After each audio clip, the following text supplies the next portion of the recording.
Go ahead and get started. Thank you everyone for joining and being here.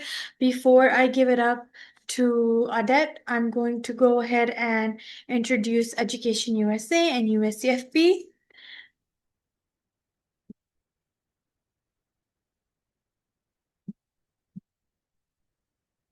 So what is USCFB? USCFB is the United States Educational Foundation in Pakistan. It is a binational commission between the governments of Pakistan and the government of the US. In Pakistan, Education USA is housed within USCFB. We have a flagship scholarship program, which is the Fulbright Scholarship. It is a fully funded scholarship for master's and PhD students. If any of you are interested, or you have relatives or family members or friends that are interested in applying, please ask them to visit USCFB's page and they will find all information regarding Fulbright on there. At Education USA, we are a part of the US Department of State. We provide students with accurate, current, and comprehensive information. We help students find their best fit university. We offer resources, guidance, and advice. These are just some of the services that we offer. We have free in-house sessions. So in-house sessions are sometimes virtual, like sessions like these, or we have in-person sessions as well. You can check our website, Education USA Pakistan, and under the upcoming events tab, we have information about all our sessions that we host. We host free workshops for the GRE, SAT, and TOEFL. We host a lot of GRE workshops during the Fulbright season, which is November, December, January, February. We have a resource library where you guys can come if you need a quiet place to study, or if you need some resource books, for example, the SAT or the GRE books, you can come and use them to study. We hold mock practice tests, and our most famous service is one-on-one advising. We are 3 advisors at the Lahore office. You can register with us on our website for advising services. Education USA Pakistan, you will be assigned an advisor, and that advisor will help you throughout your application process. This is an email address. If you guys have any questions, feel free to ask at that email address. And now I'm going to give it over to Odette so that she can share her presentation. Thank you so much for taking time out for our students, Odette. My pleasure. Hi, everyone. My name is Odette Mansour, and I'm an assistant director for Bryant University. It's a school in Rhode Island, and today we're gonna talk about how you finding your fit in the USA and some tips for applying. And just as a starter, I want to say a fun fact about me that I was an international student from Lebanon, went to the US, got my bachelor's there, and then came back to Lebanon and got this job. So I've been in the same position that you are guys right now in, and I'm here to help you applying to give you some tips on how and why and just to find your fit in the US. So why study in the US? First of all, there is a lot of opportunity. There is a diverse academic opportunity as well. And there is this flexible education system because some of Europe and some of other countries, university will require you to decide your major when you apply to college. A lot of US university will not have that. They will tell you that you're gonna get accepted as XYZ student, and then later on you can always change your major. So we have this flexible education system, specifically at Bryant. Let's say when you apply to Bryant University as a first year student, let's say you apply as a finance major, you're gonna practice finance probably during your first year. You did not like it, you can always change that. So you have this flexibility in a lot of university in the US. There is strong career outcome and internships, as we all know. I mean, even after you graduate from a US university, if you're like STEM major, you have 3 years OPT, which is the visa that will allow you to work in the US for 3 years. Or there is other major like psychology, you are eligible for a year. It depends on the major that you pick as an international student. And the jobs and the career that you can get with your US education is going to be a great job. That's why we always say that when you get a US education, you're going to have a strong career outcome and internship. There is a lot of network and cultural exposure. And that's what I experienced being a US student an international US student. When I was in the US, I was exposed to a lot of networking. I got the opportunity to network with a lot of great people, successful people, and it made me realize how important and how like that how much is they sorry and how much the US emphasize that as well. And the US isn't about just ranking, especially when as international student we always look at ranking when it comes to school. Like, hey, I want my son to go to Harvard. Will your son be good at Harvard? Will Harvard be a great fit for him? Will he succeed after? I mean, probably yes, but I'm just giving out Harvard as a name like that. But we always follow names and ranking, but we don't see if that fits us or not. Just to give you like a very small example, when I was researching university, I did not start at Bryant. I did not know what fit means. So I started a big school. I knew that it's not my fit. I like a small community. I want a community that supported me. I transferred to Bryant. Bryant in Lebanon was not, they do, it wasn't that well recognized. Like it wasn't like in my house, we only heard about like MIT, Harvard, Yale. We never heard about Bryant University. But when I got the information about Bryant, when I learned about it, when I went to the US, heard all the good reputation that Bryant has, I wanted to go visit and I visited and I felt that it's my fit. So it's not always about the rankings, global rankings. Bryant has great rankings just as employer, but I saw that it's my fit and it's all about the opportunity and fit that is there. What does fit means? Sorry, I don't know what I did. Okay. So academic program that matches your goals. Let's say you want to do engineer. Um, so would you apply to Bryant? No, because Bryant does not offer engineer program, and that's obvious, but that's one of the reasons. Let's say campus size and environment as well. Let's say you like a city school. Would you apply to Bryan? No, because Bryan is not a city school. Let's say you like a calm, safe environment. Would you apply to Bryan? Of course, Bryan should be on your top list. Let's say you like a one-on-one interaction with your professor. You like to have the special connection with your professor. Would you apply to big school? Of course not. You will apply to small school like Brian. So that's what you also need to know. I did not know that at 18. I had to transfer school in order to understand what that means. But these are like the campus size and environment will play a big role when you pick a school because it's all about like for me, the small community helped me because I knew what I wanted. When I got into the small community, I saw the opportunities, I saw the support, and that's why I decided to follow a small community. So it's up to what you want. Location, already mentioned it. Do you want a city, suburban? What do you want? That's also part of fit.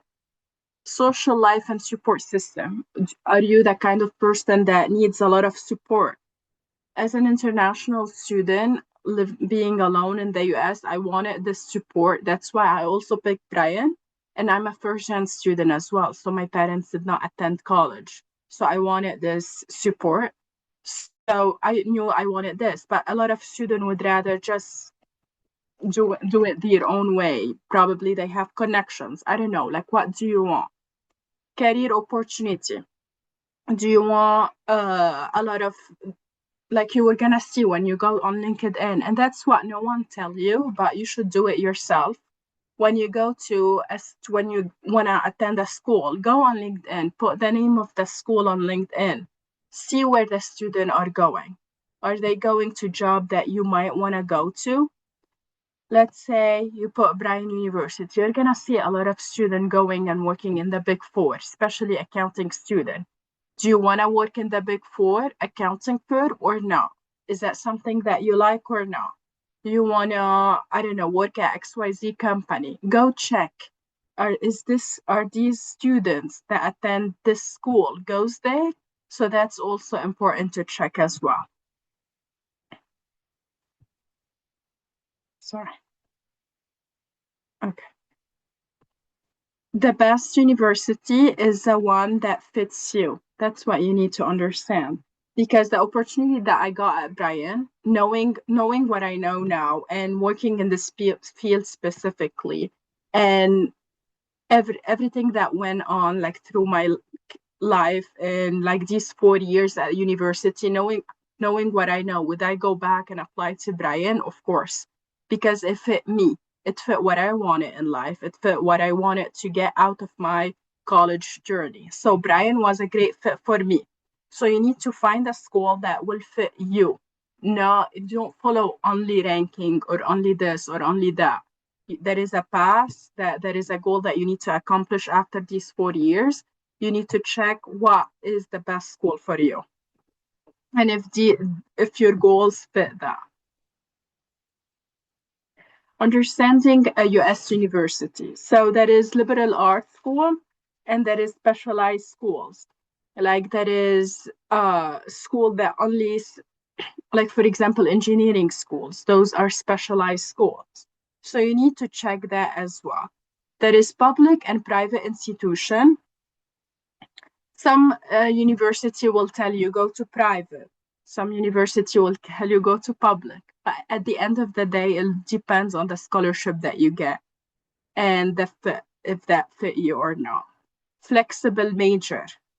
So in the US, as I mentioned before, you can always change your major in almost 95% of the school.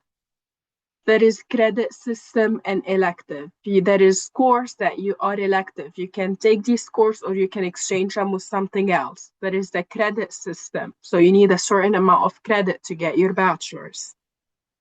And just to give you an example, like at Bryant University, student combine business and liberal arts. So we do have this combination as well. Not only at Bryant, there is a lot of school that offers that as well. So that's about the US university.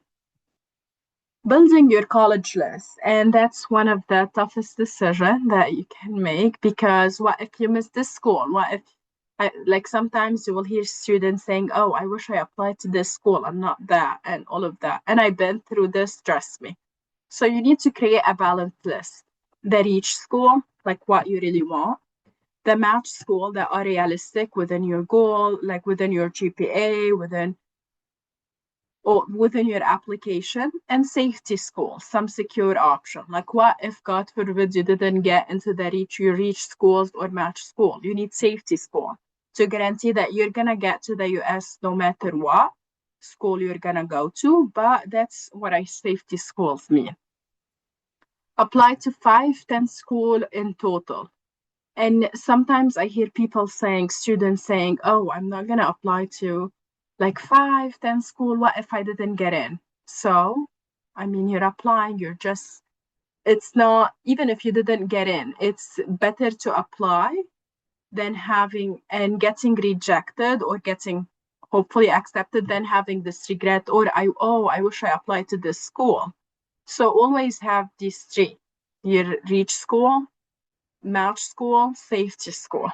Usually reach school are applied by ED decision. So when I transferred, so I knew what fit means and all of that. I did reach school was Bryant and I applied ED, early decision, binding decision. So usually binding are for each school, but it also depends on every single student. When I applied, when I was a first year student, I didn't apply ED. I didn't know. So I'm just giving you some also advice from my own path. So now application component, transcript, important of course, grade 9 to grade 11, unless you're applying regular decisions, personal statement, essay, something that is not written on your application. Because when you apply, a lot of students will mention like what activity you did, and then we're gonna read the essay. I wanna read something in the essay that is not mentioned over there. So just tell me more about yourself, something that is not mentioned in the application. And please do not use AI because we will know. Letter of recommendation are very important. And please when you send a letter, when you request a letter of recommendation from someone, you need to request it from someone that you trust, that you know that they will write good things about you, because you will be surprised. So always pick the right recommender for you, because we read them and we put a lot of emphasis on them. Especially if it's from your counselor, sometimes I would be like, should I admit the student? No. And then I read the letter of recommendation, and the counselor says something very good about the student. And I'm like, in my no, I will be like, I was not going to admit the student, or I was going to waitlist the student, but the counselor wrote something good about the student, and she mentioned that he's serious about his work, he's great in a community, all of that, and then I will admit him.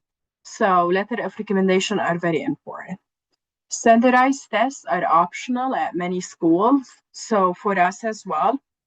If your GPA is not that great and you're a good test taker, go ahead and do it.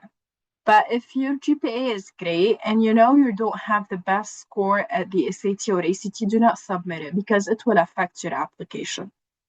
And you can see in like test optional schools that the average SAT score is very high, because less than 10% submit their SAT.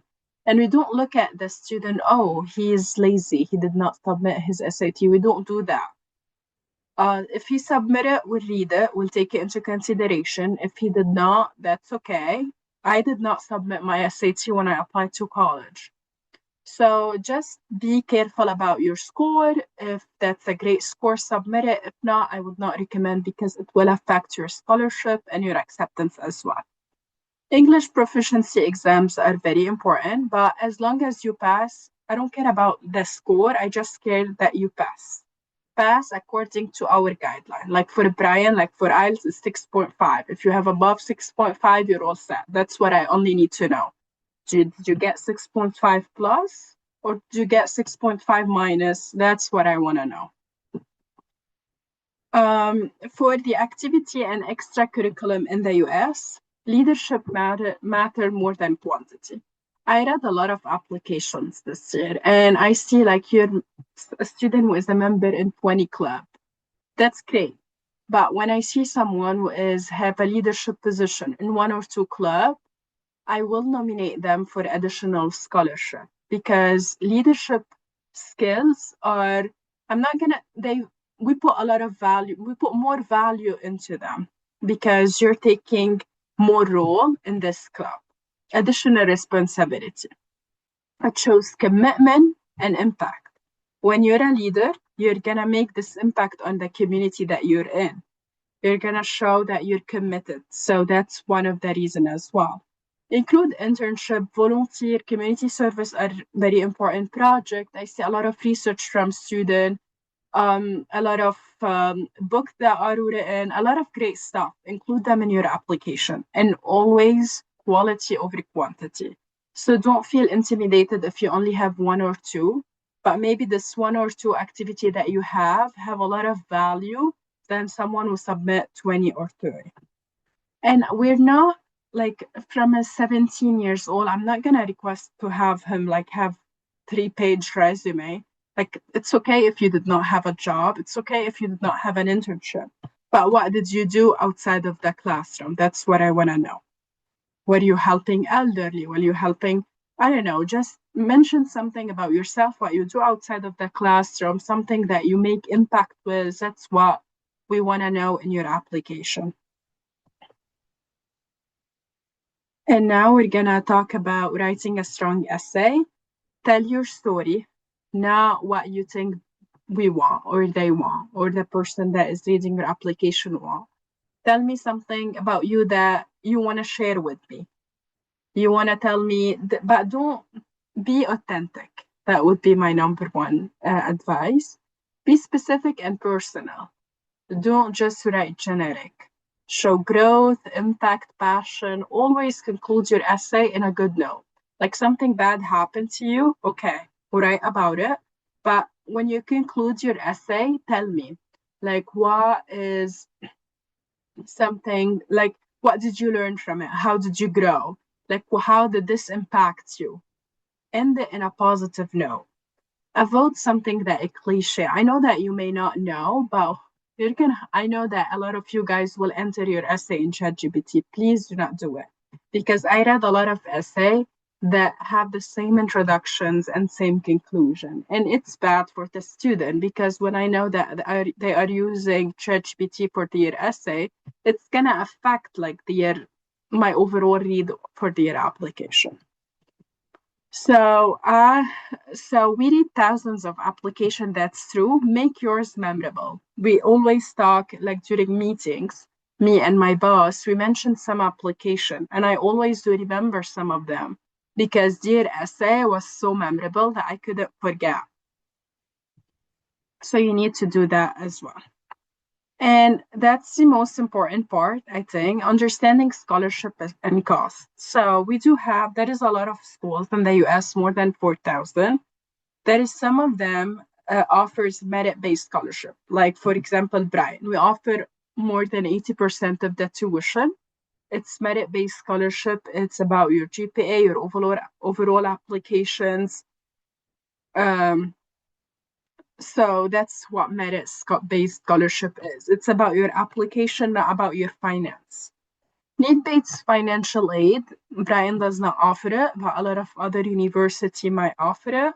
So it's about if you're in need of scholarship, they will provide you money. So they will look at your finances, at your family finance. So that's what need-based financial aid mean. There is also external scholarship. I did apply when I was in college for external scholarship and I did get them. In many university, like Brian, offers strong merit scholarship for international student. I know that you're gonna say, "Oh, I'm not gonna apply to a school that offers only merit. I want full ride." But you may not get the full ride when you apply to need-based financial aid institution. So apply to a lot of them and then compare the scholarship. That would be my number one advice as well.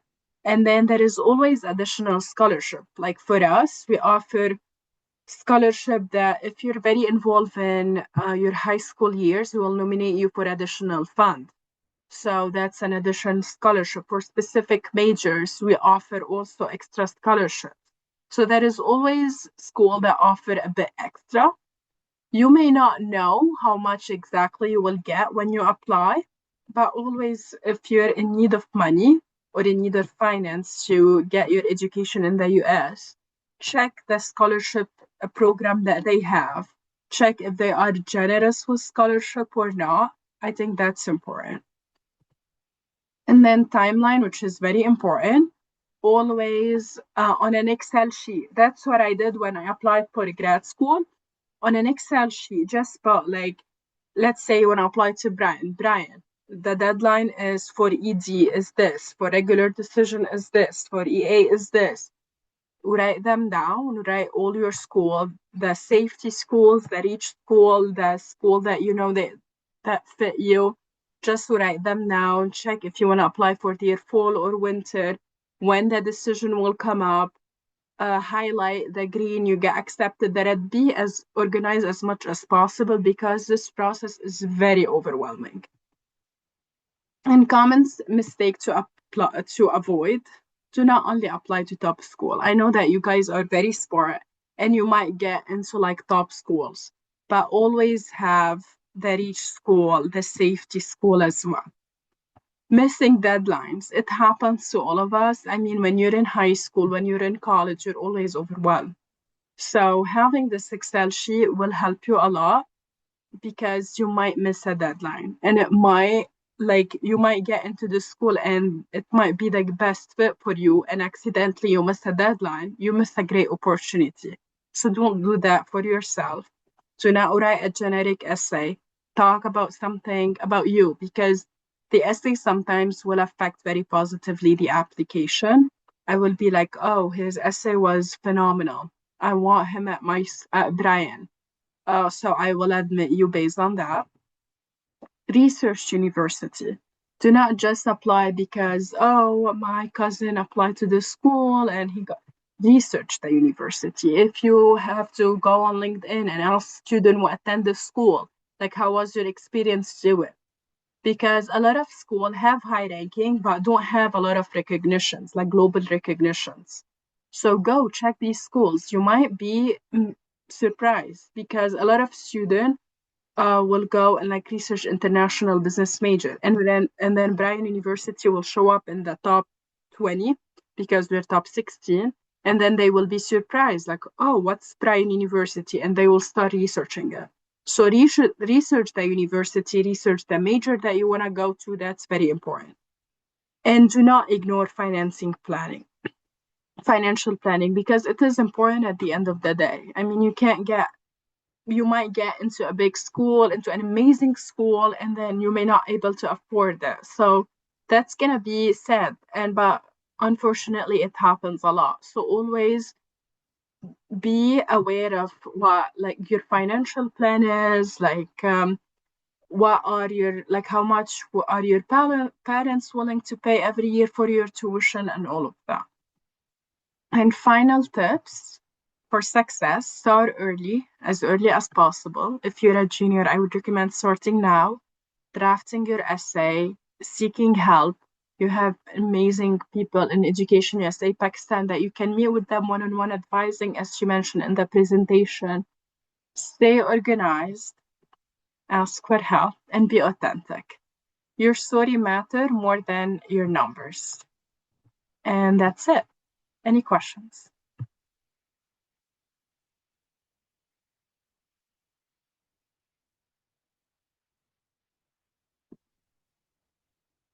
Thank you so much for that. We do have a couple of questions.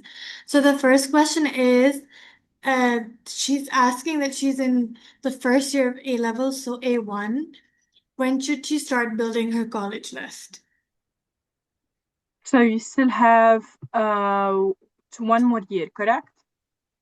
To graduate? Yes, so she is gonna start applying this year. So the fall of this year, she's gonna start applying. So I would say start now to do it, because you need to check like what every university needs, and you're not applying to one or two universities. You're gonna apply probably to 5 and 10. And I would say also my advice for you is during summer, because you have more time than when school starts, and especially your final year, you want to enjoy it as well. So draft your essay, email the counselor. So let's say you want to apply to Brian, shoot me an email, say that, hi, I would like to meet with you. Or if we have optionals interview, just do them, because it will boost your application knowing that you showed interest. Because when I read the application, I will see like, oh, she showed interest about my school. So that's going to be a plus for you. So as early as possible, and for you, you should start now by building this list, reaching out to counselor, asking for fee waiver, because 5 to 10 application, that's at least $500. And a lot of schools, if you email them, they will provide you a fee waiver very easily. Thank you. And then someone is saying, thank you for this amazing session. I am a prospect master's student. I went through the Bryant University's website, but I was unable to find any CSSC cyber programs available at the graduate level. Does Bryant University offer them? No, we don't. We Okay. offer very limited master's program, but computer science is not one of them. And then we have a question about whether there are any Pakistani students on the Bryant University campus. We do. We do receive one. We do receive a, I don't know about the exact number, but we do receive Pakistani students. And then someone is asking if you have organizations like the PSA and MSA at Bryant University. So we don't have Pakistan student organization yet, but when I went to Brian, there was no Arab student organization, and I opened it.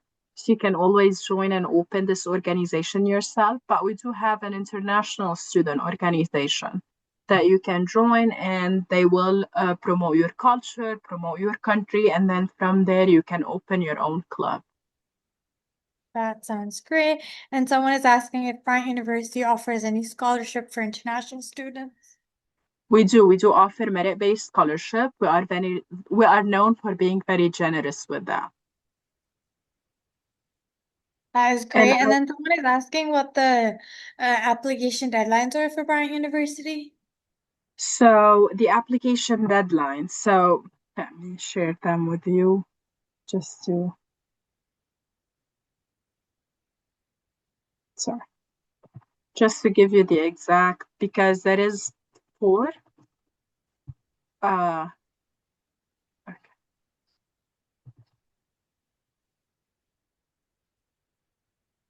And I'm gonna also provide everyone who attended a fee waiver.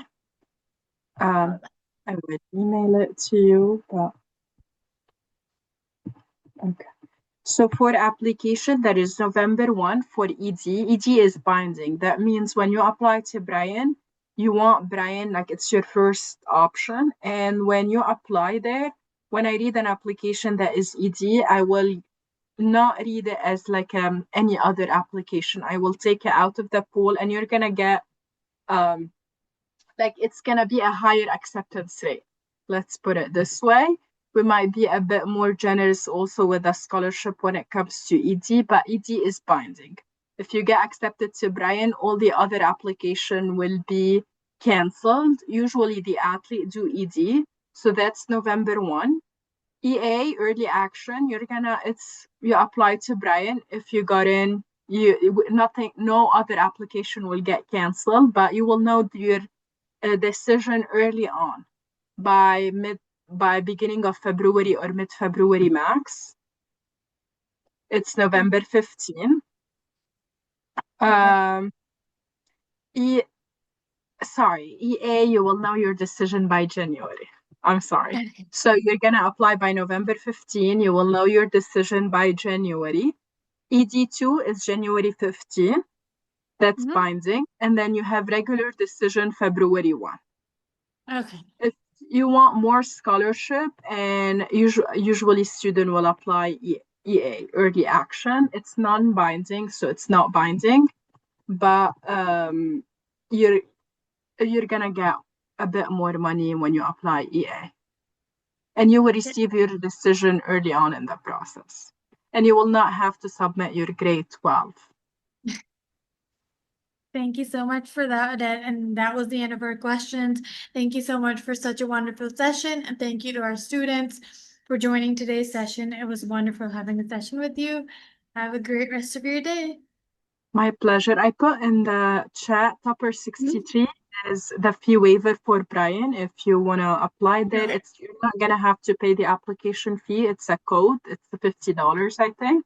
And thank you so much for hosting us. It was a pleasure Thank you being here so and much. talking Have about. a great, wonderful rest of your day.